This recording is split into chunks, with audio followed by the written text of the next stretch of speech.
My name is Rosie Grant. I am currently the Associate Principal at Prosper High School in the North Dallas area. I coached speech and debate for 16 years before moving to the dark side and joining in administration. And so part of my job in the last 5 years has been helping our district to transition from the old graduation requirements into the new House Bill 5 graduation requirements. And we're a large district, so we offer all of the endorsements and helping to make sure that the school has all of the accessibility that they need to make sure that our kids can access those endorsements. My name's Noah Recker. I'm the coach at Lavernia High School, and I guess I'm kind of being transitioned into administration partially. I only teach debate right now. That's it. That's all I have. The rest of the day I'm kind of working with AP teachers and working with administration in some of these areas, such as the House Bill 5 endorsements. And so I guess that's why I was put on this panel. I'm going to go ahead and start.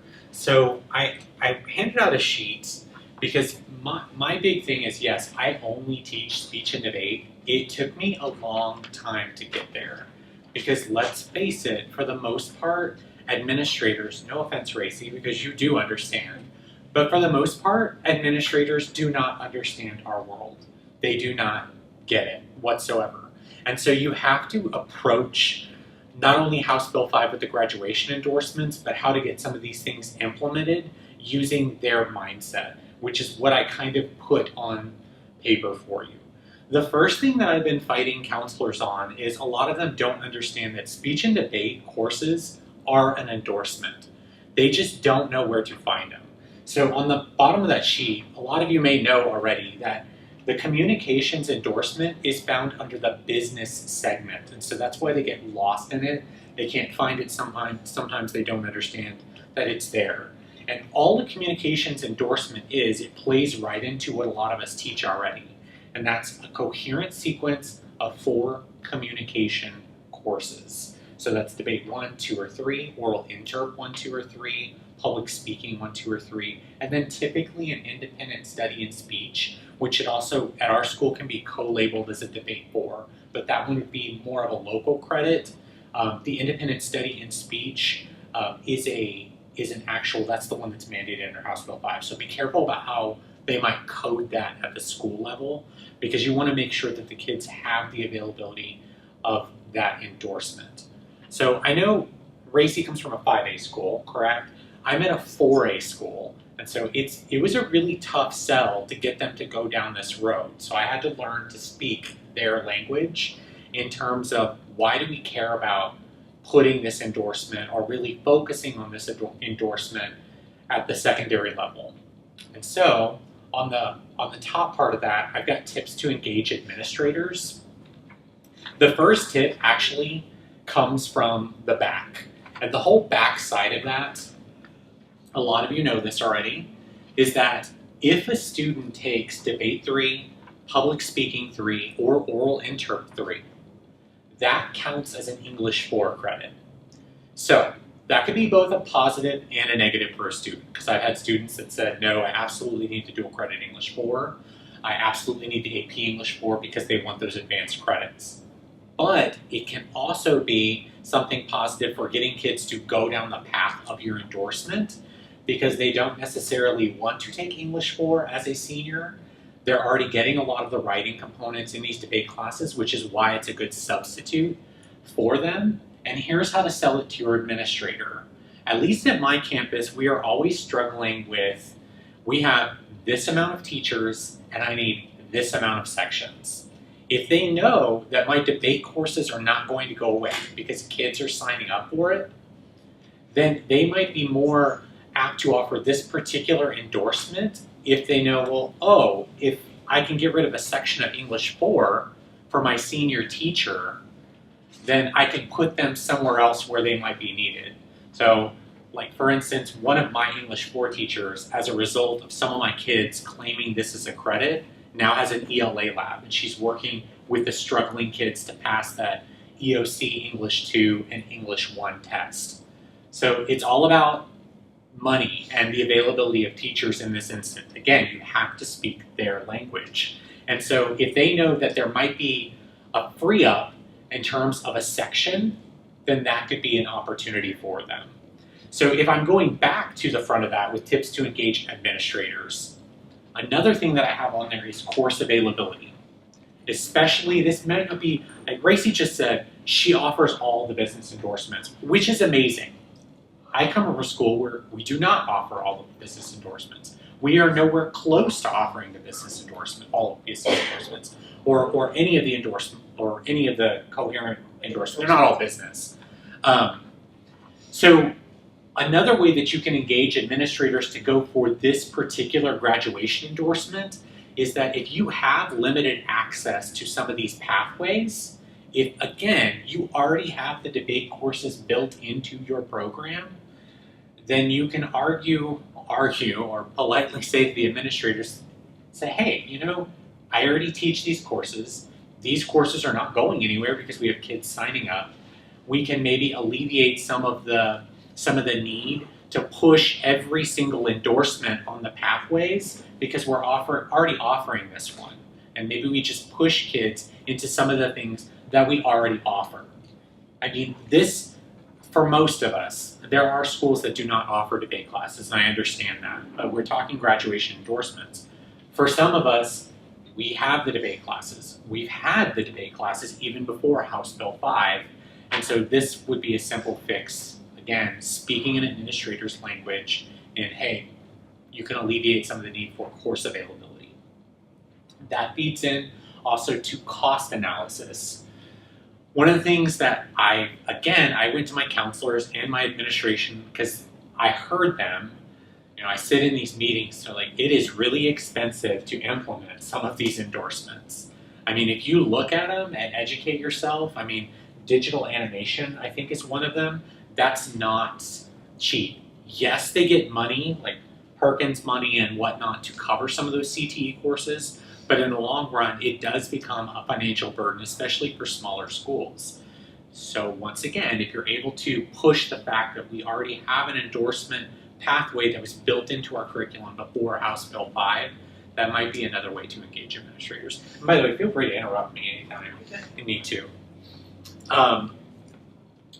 One of the other things that I wanted to talk about, and feel free, if y'all have questions, please interrupt me, is I'm learning that, especially not just my administration at the high school level, but central office is all about numbers.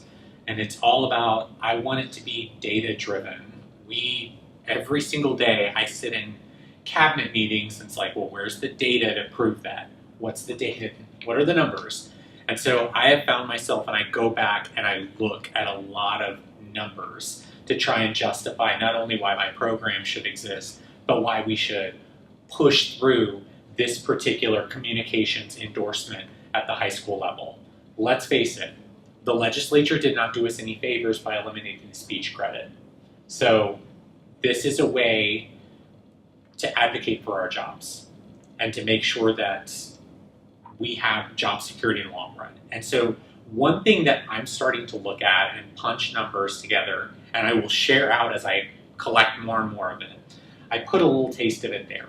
So with the new accountability system, one of the things that they look at, and I don't know how much you know about this or if you're into this, but they look at, it's 7 distinctions that you can possibly get as a campus, and it's every year, correct?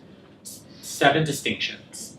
So what I did was I went ahead and looked at, and granted there is some loose interpretation at times, but I went at some of the top speech schools, in UIL in this case, not TFA, but in UIL.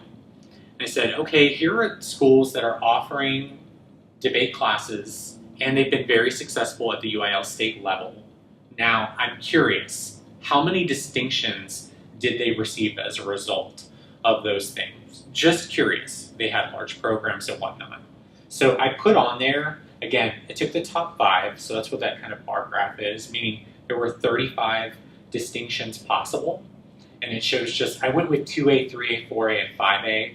6A, sometimes the numbers were a little harder to access. And at 1A, they were they have a lot of challenges at the 1A level. It's just their speech They team can't could be, offer. yes, exactly. And their speech teams oftentimes are just one kid.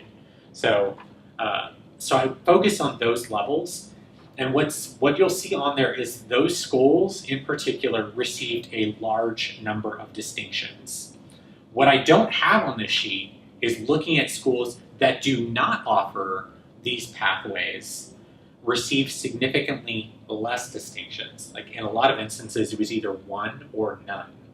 So again, there's some loose causation there, but you have to start learning to speak the administrator's language, and that's one way that I was trying to persuade them.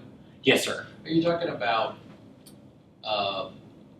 getting the distinctions from accomplishment through IL? Is it a direct to the distinctions, or it's just kind of a This is just correlation? This is a correlation. Like I said, loose interpretation, just trying to find creative ways to maybe try and push this endorsement in schools. Is there any So, direct causation? direct? Not yet. Working on it. I'm still punching numbers. I think So- the closest that you're gonna find, and I kind of cover this in my slide as well, is in the post-secondary readiness distinction. I think is where you're going to see the best correlation, attendance. If anything, we probably hurt attendance a little bit. But so there's a lot of distinctions that definitely speech and debate will not play into. Post-secondary readiness, however, I think is an easy argument that it can definitely impact that area. Yes, Victoria. Something that also helped me whenever I was requesting for a class Mhm. was the fact that the students that I had were EOC tested students. And so if you compare the kids who are in a debate class to students who are not in the debate class, they score better, they score higher, because they're making those accept speeches and writing cases. And whenever my administrator figured out that the UIL categories were informative and persuasive, they were like, oh, okay, so like you're just continuing on with this EOC, like this is so great. And I'm like, I did on purpose. Yep, yes I did. You're speaking their language. Yes. And that's kind of the last step on there. Granted, distinctions is totally like, you can't link direct causation with that. But the next layer of that with test scores, now you can get into individual kids and looking at their test scores as related to some of those things. So I'm starting the process of gathering SAT scores and EOC scores with level 2 and level 3 kids that are involved directly in speech and debate. And again, there's still going to be a layer of, it's not necessarily direct causation, but that's certainly a lot better than maybe the distinction route. I'm just trying to give y'all some opportunities to engage educators to speak their language in pushing through a pathway to get this certain endorsement more accepted in public schools. It's all about educating counselors and educating administrators, because again, like I said at the very beginning, very few of them understand what we do. And so if we don't advocate for our programs or our endorsements, then more often than not, they're going to focus on the things that seem more tangible to them. So, are there any questions about anything that was covered? Yes. You may have covered this before. The particular classes that would be part of the endorsement. would Yes. So on the bottom of this sheet, I don't know if you grabbed one when you came in. It's okay. There's some on that chair. It actually has the coherent sequence for the communications endorsement, and all it is just the coherent sequence of 4. So either 3 debate 1, 2, and 3, and then an independent study, or oral inter, or public speaking. So they're just taking the 4, and then the core courses are typically pretty much the same across all of these endorsements. And so it's got it kind of listed out. The one thing that I covered early on was a lot of counselors miss this one because we seem to bury this in the business section. So when you're looking at the different categories, this communications endorsement is under the business model. So it's kind of where they hide it. I think I have a question. Yes. Okay, so I just want to be clear. It only applies to a communication endorsement, right? All of the courses that we offer. Technically, the endorsement is business and industry, Yes. is the name of the endorsement. Okay, And this is, do they consider it just a pathway? Yes, it's a pathway. okay. Because I have, I had a huge, I didn't have freshmen in my classes until this year because we keep our ninth graders separate. But I have this huge influx of kids that are in ninth grade that came in and said, well, I'm in this class because this is a law endorsement. And I was like, I mean, okay, I can see that. I just didn't know we offered that and that I was a part of it. I was like, I guess it makes sense. And then I have other kids who are trying to get into oral interpretation, but their counselors won't let them leave theater arts too because they want them to have a performance endorsement. And so I'm in that battle because I am in a 6A school. I've got total a little over 5,000 kids between my ninth grade center and my main campus. So, I mean, my lead counselor didn't know until the end of last year that you had to go to debate tournaments to be in the debate class. With the particular law that you're talking about, as far as I know, that does not. Pretty certain that's Makes in one of sense. the other endorsements. Right. I'm trying to think about which one it is, but I can't think of it. But I also don't think that it's listing I think these I've got it. courses. They might be considering it law enforcement because I know that's a particular pathway It's a pathway. with law enforcement. But as far as I know, if we're talking about the courses that we typically teach, these are only listed in this communications pathway under the business endorsement. Okay. And then same for same for oral inter. Those are not necessarily included in the theater side, Right. although that's a whole nother debate because they probably should be. Absolutely. And that might be a battle that we want to fight later on. But as of now, this typically This is is where there. you can find it. This is where you can find it. Now, I was really good at the old system, and now I've just been completely thrown for a loop with our new system. This is on the TEA website. Where So, can I find it? In my slideshow, I'm going to give you a link. Okay. And so if y'all want to, the Google Classroom code, I put. If you can also Google that title right there. I made this accessible to view, so if you have on your phone, just do a Google for exactly the way that's written, and you should be able to pull up the Google slide. And I've got embedded some links that will give you some of those resources. Okay. And if for some reason you can't find it, don't hesitate to just shoot me an email and I'll send it to you. And I am the same way.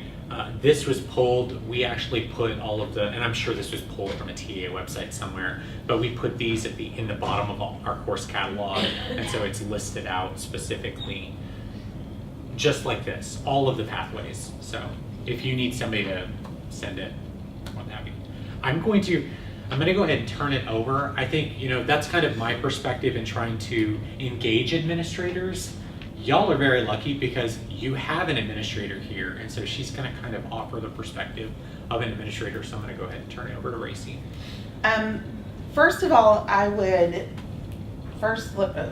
plug that if you are considering what your future is going to be, consider administration. We do not have enough educators in administration that have a speech, debate, theater background, and therefore our administrators don't understand and they don't speak our language, and therefore they make decisions blindly, not realizing the implications that it has for us. So the first thing I talked about, it is under the business and industry endorsement, and there are, I think, 5 endorsements. The larger the school, the more the ability is to offer an endorsement. Why? Because it does require multiple pathways. You've got to have a coherent sequence of courses. You've got to be able to offer all of the courses in a particular pathway. That, of course, the larger the school, the easier it is to do that. The smaller the school, they're struggling just to keep the doors open and making sure that their core classes are covered and the classes that are absolutely required for a foundation education. So just kind of know that a little bit. So the alternate options, and this is very important, the alternate options for English 4. Students can get credit for English 4 by using either Debate 3, Public Speaking 3, or Oral Interp 3. Now that being said, that is in the business and industry endorsement, okay? And here is what I was telling you. This is a link that explains what all of the different endorsements are, how they fall, some of the things that are kind of good to know. Some require physics, some don't. Some require algebra 2, some don't. That's important just to know. The more you know, the better. Our district in particular, we decided as a district that we weren't going to go with the state, and we were going to require all of our students to have algebra 2. So they don't have that option. They can stop after algebra 2, depending on what endorsement they're getting, but they do have to have algebra 2. So different districts do that differently. So as you're educating yourself, make sure you additionally know what your district has done, because sometimes you may speak out of turn to a child and advise a child wrongly. So I don't think that's a word, but whatever.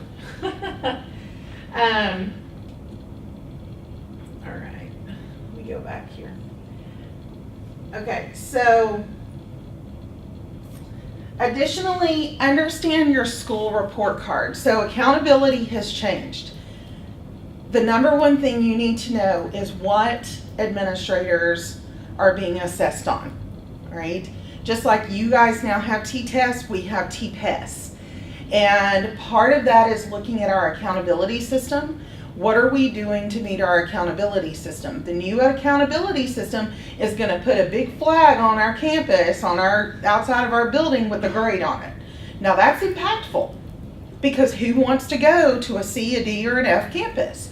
Who wants their kids to go to those campuses? So this grading system has the potential to really impact a campus. And so that's one thing you need to know. You need to understand that school report card. And I gave you a link to ours just so that you can see what it looks like. But if you are really going to go in and advocate for your program, you can't just go in and know about your program. You have to understand all of the ins and outs. You have to know how the school is being assessed. You have to know what that looks like. What are the different indexes? There are 4 indexes. The first index is student achievement. That is pretty much STAR. How are you doing on STAR? Like that's kind of it. The second one is student progress. Now that one's a booger. Because you can, for instance, we instituted a double blocked Algebra 1 2 years ago. The kids that went in there have never passed a STAR math class in their life, ever.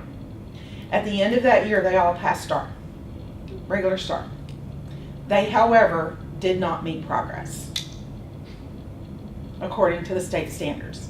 So it's one of those weird things where they have to see a certain percentage jump in their score from one test to the next for you to get progress. So that one's a hard one to get. The third one is closing the performance gaps. That is looking at all of your populations, your special education population, your socioeconomic population, as well as your racial subpopulations. All of those impact that. Now, how that plays in for you depends on your demographics. For us, our campus is 5.8% low socioeconomic. So what that means is, while we have a very low percentage, one kid has a huge impact on our numbers. So that's something else you have to understand.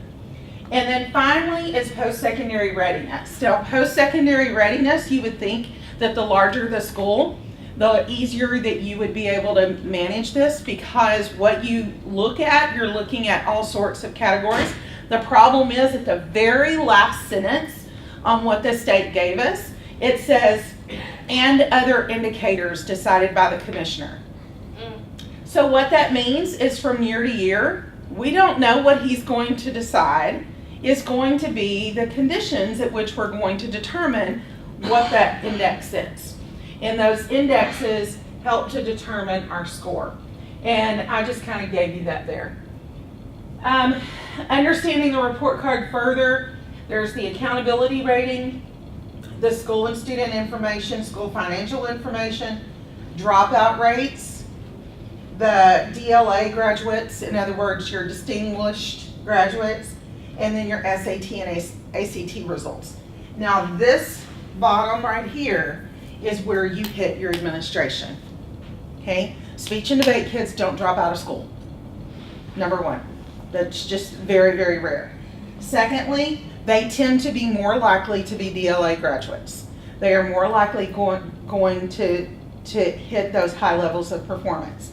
And finally, and there's data on this, speech and debate kids tend to have higher SAT and ACT scores. So the more kids you can push into those programs in speech and debate, the higher those scores naturally are going to occur. So you've got to have those conversations. Students using alternate classes, these are just kind of points to ponder, and this is very important. One of my seniors, I found out last week, he dropped his AP English 4. He's in debate 4, he's a CXer, and he's using his debate as his English. Well, I know he wants to go to UT Austin. Well, 2 years ago, UT Austin would not take debate as the English 4 credit. So the first conversation you need to have with your kiddos before they're contemplating doing this is where they're going to go to school.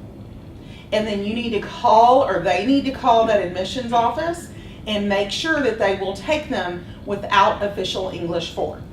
Because there are some universities that when we initially went to House Bill 5 and we said, hey, we're not going to require kids to take English 4, some of the universities went, no, it's going to be a requirement. Very similarly, now in Texas, you can use computer science 1 and 2 as your foreign languages. For years, universities were saying, we're not going to accept those. Now they're starting to loosen those reins a little bit. So the more you educate yourself, the better quality conversations that you can have with your administrators, the more you're going to help. Gracie, do you know of any other universities that are like UT in that they might require English 4? So, okay, let me piggyback on that. I was very upset with Brian. And so I went and I said, you did this without coming to talk to me? And he was like, yeah, because I knew you'd talk me out of it. And I said, you're dang right. I said, UT used to not take it. And he said, I know, the counselor called for me, and they do take it now. And I said, okay. So I know initially the list was very long of the universities that would not take it, because we did a poll and I think there were like 30 major, like pretty big universities in Texas that weren't taking it. But if UT's taking it now, I highly suspect most of them are changing their tune. The NCAA Clearing House will not accept anything other than English 4. There you go. So if you have a student who is getting any sort of NCAA scholarship of any nature, they have to have English 4. They, in fact, can't have any of these other things. Yeah. They can't even have business English. They accept only English 4. Yes, that was a good point. Moral is just do your homework with Yes. those kids And that's, before you go in and you start talking, you have to know all of that background. If they're not going to be an NCAA scholarship person that's going to be in athletics or academics of some sort, then you don't really have to worry from that standpoint, but you all might also have to worry about the college admissions themselves. So make sure you're having those conversations. You have to sell the benefits of why that's valid. And I've given you a link. It's an old article. It's probably from about 10, 12 years ago, called You Don't Have to Win Nationals. And it has incredible research in there about how debate students consistently have the higher test scores, how 1 year in policy debate is equivalent to writing a master's level thesis. You take that to your administration and you say, this is the reason why they should be able to supplement, then you're going to have a little bit of a better stand with them than if you just go in and say, hey, there's a lot going on. Because let's be honest, most administrators aren't going to spend the time to walk in your class and listen to your kids. If they do, that's amazing, because it won't take them once or twice and they'll understand why your kids deserve English 4 credit. The other question that has been brought up is English 4 is largely British Lit. So how does British Lit compare to debate? Well, it doesn't really. I mean, really it doesn't. But the essential components in English 4 are not about the British literature. It's about being able to write and interpret and analyze the literature. It just happens to be focused on British literature. Well, most of our kids are going to take British literature in college. So it's not like they're going to go through life never having a British literature class. They're going to be okay. If they never read Beowulf, I don't think their life is going to be, worse for wear. But that might be an argument that you hear. And so just be ready to come back out and say, okay, you are absolutely right. We don't study British lit. We don't. However, the focus teaks within English 4 have to do with what they're doing with the literature, not the literature itself. Have them perform Beowulf in oral interview. Yes, exactly. So the other change that happened, Noah referenced it, is that speech is not required. The way the wording looks is that you have to have demonstrated proficiency. And every district determines what that's going to be. Now there are requirements that they list, but they determine where we are putting that waiver. At our school, we put it in social studies.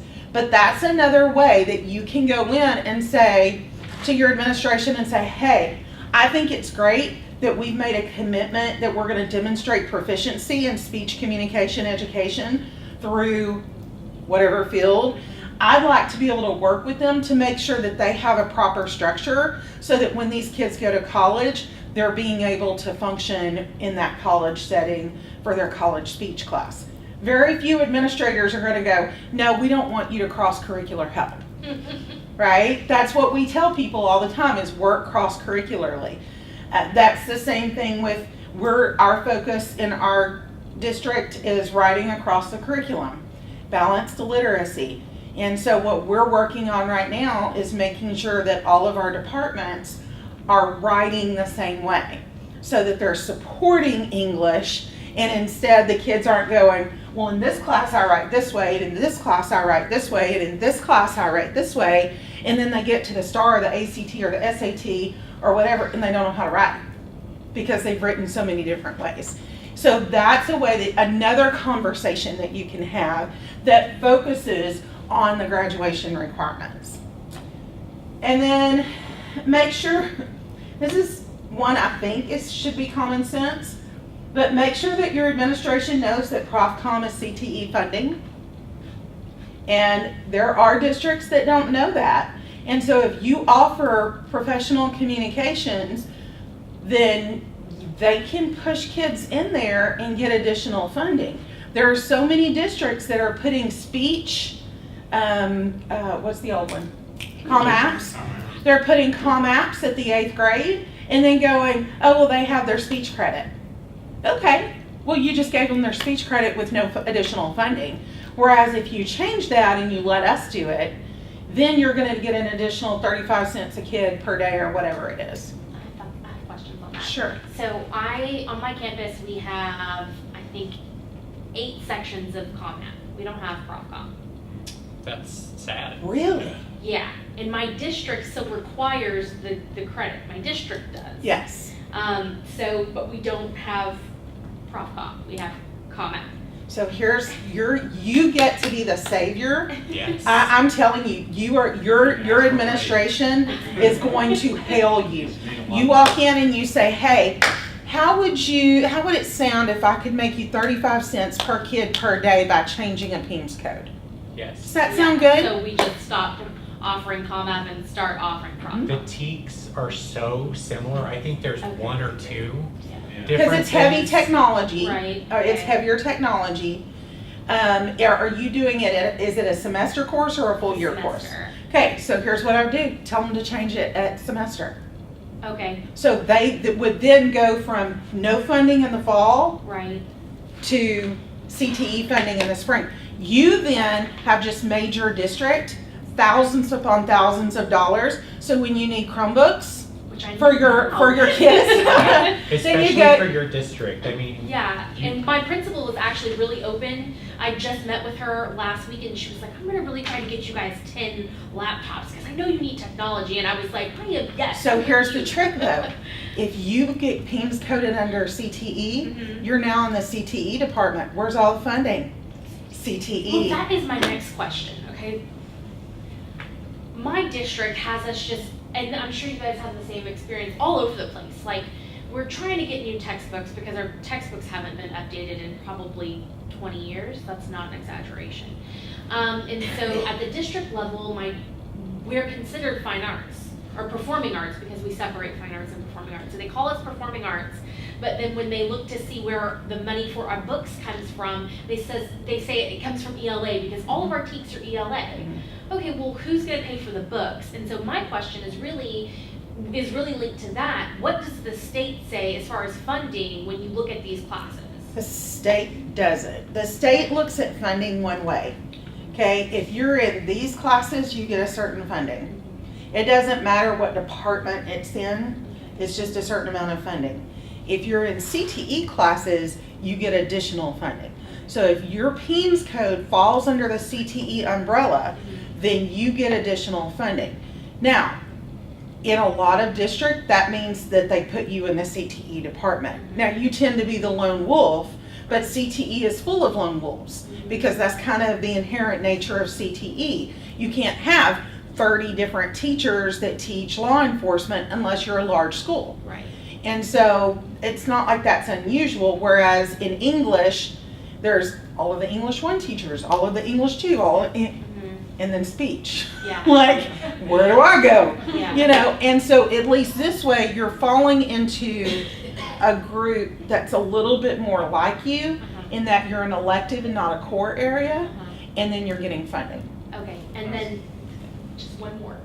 So if ProfCom falls under CTE, does debate, oral, interpret, public speaking? No.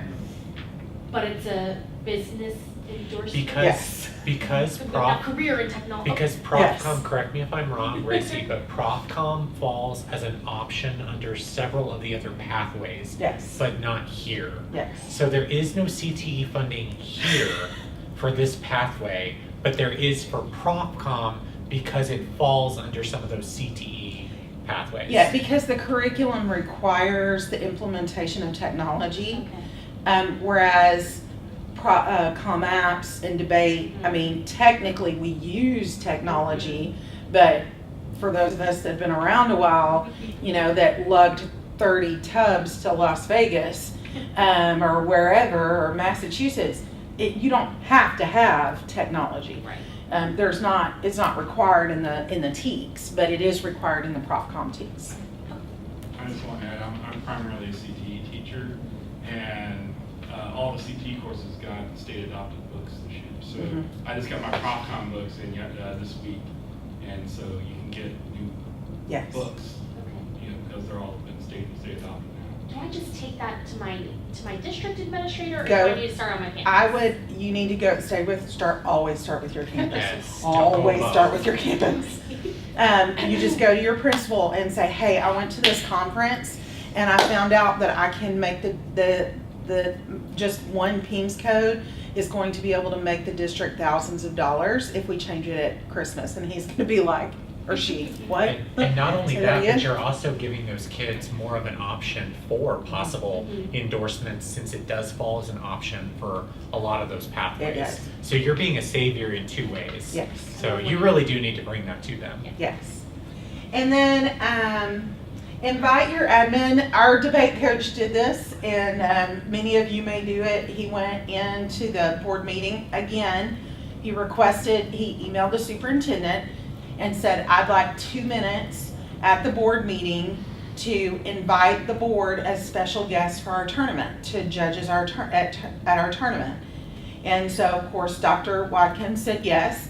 And so he went to the board meeting and he said he gave them all the information, told them when his judging sessions were, where he taught them if they could come, though it wasn't required, and invited them to come to participate as special judges, of course, in HID. I mean, we're not going to put them in a policy round.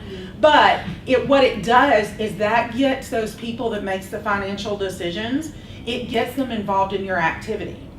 And it puts a little bit of pressure, but in a good kind of way, that you're saying, hey, we would love to have you as special honored guest judges.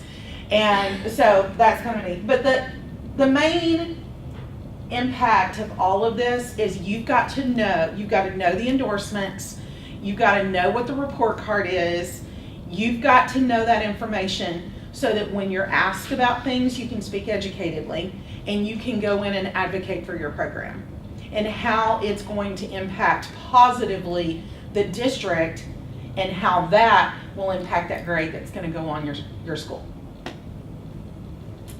What questions, y'all? Yeah, other questions? So, I already have debate 1, 2, and 3. Could I go to my principal and say, hey, we're already offering almost all of these courses, so let's take advantage and make it a pathway? Yes. What size school are you? Huh? What size school? It's 5A. Okay. So y'all probably offer the business and industry. Business and industry is one of the biggest endorsements. Right. And so you probably offer that endorsement. Mm-hmm. The flexibility lies in, because they can already do it that way, but the flexibility lies in that English 4 substitution. Because inherently they can make it a pathway. The problem is your counselors don't always know that, and so they don't understand that that can be a business and industry endorsement because of that pathway. So it's more about educating your counselors that, hey, I just want to let you know we have an additional pathway through the business and industry, through communications. Here's what it says, and if you look on that, I've shown you one of the links that I gave you tells you exactly how it falls. And so you can just take that and say, see, here's how it falls. And so we can use this as a pathway. But in addition to that, to help lessen those numbers in English 4, and this goes back to what Noah was saying, we have too many kids in English 4, we can't staff it. We really want smaller classes in English 1 and English 2 where we're STAR tested. Hey, so if my debaters are not having to take English 4, then that's going to lessen that load a little bit. But if you lose that battle on English 4, you can still, it still makes sense to do this, right? Yes, Yes. absolutely. You can still do it Because even if you lose that it'll be battle. independent speech is the 4th year. Yes. Yes. Well, and I'm pretty certain, I'm not 100% certain, but I'm pretty certain that there is an innovative course for Debate 4. I think I saw it when I was going through the code books the other day. But you can ask your registrar and just say, can you look and see if there's an innovative course code for Debate 4? And I think there is. And if there's an innovative course code already, then you can use that. It's when there's not one already in existence, then you don't get credit for it unless it's a TEACS Right. class. Because a lot of them will try and code it as a local credit, So- and Yes. then you kind of So lose that independent study pathway. will not count? It Independent will. study does. It's a TEACS class. But that's the thing that you have to remember. Your courses, if they do not have TEACS assigned to them or they're not innovative courses, you get a local credit, you get no state funding. So you're going to lose that battle every day of the week, right? And so you've got to find something where you can get at least the regular state credit, which is either a TEACS aligned class, independent study is, or an innovative credit class. Yeah, so what I had to do, so at my school, I'm a 5A school as well, but we didn't have freshmen couldn't take debate 1, and yet we started sophomore level, and so they wouldn't do a freshman unless I can get a 4, but there wasn't debate 4, but they said you gotta find, so I found that independent study Yes. through TEACS in speech, and then so we offered debate 1 now for freshmen. And then, but what we do is we do a prerequisite. You must have debate 3 before you go into independent study speech. Yes, and that is very important because if not, you have people finagling you all over everywhere and messing you up. Other questions? So, last year I was able to move out of the English department and just do speech and debate. This last year, a little bit. And of course, my administration was like, well, you're going to boost those up if you want to keep the schedules you've got. And I'm like, hyperventilating. This is a conversation issue. I got spoiled in here. I would like your opinion about our middle school is like across the street from us, like literally across the street from us. And they already require for the theater teacher to teach a theater 1 class over at the middle school. So in order for me to not teach English and maybe recruit a little bit more at the middle school level, would it be a good idea for me to approach my administration? Should I draw the numbers again? I would be willing to teach a grade 1 course at the middle school. I am always a proponent of starting your recruiting at the middle school. Yeah. So I already go in the English class and we do like a whole demonstration. Yes. Presentation and so I get most of my numbers through that. But here's the thing with all of those though, when you're dealing with middle school, very rarely are you gonna sell debate because it is work, right? You don't sell it as much with the kids as you do with the parents. And you talk about the scholarship opportunities. You talk about the fact that debate students typically have higher STAR scores, higher ACT and SAT scores. You pull that research and you push that research. That research is going to convince those parents are going to push those kids. And so especially in, I mean, this kind of stereotypical, but especially your GT kids, because in the state of Texas, we don't typically do a very good job of meeting the needs of our GT kids. And, you know, we're worried about the special education kids, but the GT kids are just kind of like, well, you get to high school, you got AP classes, good for you, you know. And so if you can really say, hey, look, we can bridge the gap and we can really provide that creative outlet for those GT kids that they're going to leave now those grade school classes, and they're just suddenly going to go into AP classes. Debate can bridge that gap for you and give them that creative outlet. So that's another conversation that you can have with your administration, is how debate not satisfies, but what's the word I'm looking for? Fulfills the needs of the GT kids. And then you might even be able to finagle some GT funding out of it every once in a while. Well, also, we go to the CT department goes in and promotes our classes to the 8th graders every spring before they register. But another thing you might want to add is talk about what kind of jobs that they want to get into, like if you want to be a lawyer, or if you want to be going to politics or something. Those would be, you know, debate. You want to probably be focusing on that or stuff like that. So find a career that they're interested in doing, and then that hooks them into the course as well. Another option, especially for this pathway, is so many of our districts have course fairs that we send a bulk of our students to, and even the new 8th graders that are going to be coming up. I think it's important because at our course fair, they all funnel into the auditorium first, and they're given a big presentation about endorsements and pathways.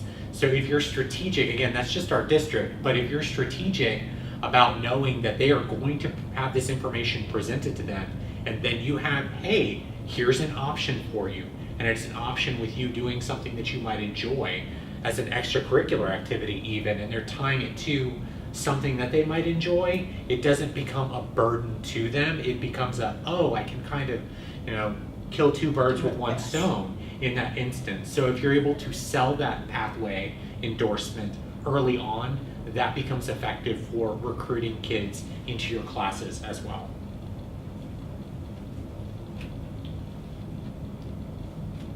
Any other questions? All right, well, thank y'all. Again, that's our email addresses. If you need anything, please let us know. And have fun. I don't know if I'll speak for her, but also if you need us to advocate for you in any way, we are more than happy to do that. Yeah, and if you don't, somebody else called me the other day and said, hey, do you mind if I use your name and say that they can call you as an administrator and you can talk to them about speech? Sure, absolutely. Yeah, that's not a problem. Because sometimes some administrators have a tendency to not want to listen. Believe that we know it Yes. is Yeah. not our profession. Exactly. And so, yeah, don't hesitate to use my name.